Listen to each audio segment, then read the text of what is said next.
நான் ஒண்ணு சொல்லட்டுமா? சொல்லுங்க. நீங்க தினமும் கும்பிடுற புத்தர் அக்செப்ட் த பெயின் சொல்றாரு. அதுக்கு அர்த்தம் தெரியுமா? அரசு மருத்துவ என்ன அர்த்தமா பிரபு சொன்னார். நான் தினமும் வைக்கிறேன் சார். அவன் கிடைக்கிறான். இப்போ அக்செப்ட் த பெயின்னா வழியை ஏத்துக்கணும்னு அர்த்தம். அதான் வாழ்க்கை. என்ன சார் இது கேனத்தனமா இருக்கு? எதுக்கு சார் வலி ஏத்துக்கணும்? சொல்றத கேளுங்க. இப்போ நீங்க ஊர்ல ஜிம்முக்கு போயிட்டு இருந்தேன்னு சொன்னீங்க. ஏன் உங்க ஆக்ஷன் ஹீரோ அர்னால்டும் ஜிம்முக்கு போறாரு. அங்க என்ன சொல்லி கொடுக்குறாங்க? என்ன சொல்றாங்க? இப்படி பயிற்சி பண்ணும்போது, எக்ஸசைஸ் பண்ணும்போது இங்க இருக்கிற தசையில வலிக்கும்ல.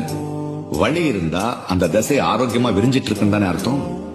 அந்த வலி இருந்தா தானே உங்களால அந்த தசையை உணர முடியுது. அதே மாதிரிதான் வலி இருந்தாதான் வாழ்க்கையை உணர முடியும்.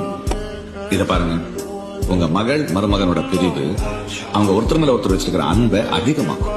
வாழ்க்கை அழகா இருக்கும். பிரச்சனையே இல்லாத வாழ்க்கை தான் சபிக்கப்பட்ட வாழ்க்கை. உங்க அமைதி அரசர் புத்தரும் ஆக்ஷன் ஹீரோ அர்னால்டும் ஒரே விஷயத்தை தான் சொல்றாங்க. வழியை ஏத்துக்கிட்டா வல்லமா இருக்கலாம். என்ன மோட்டிவேஷன் தான் இது.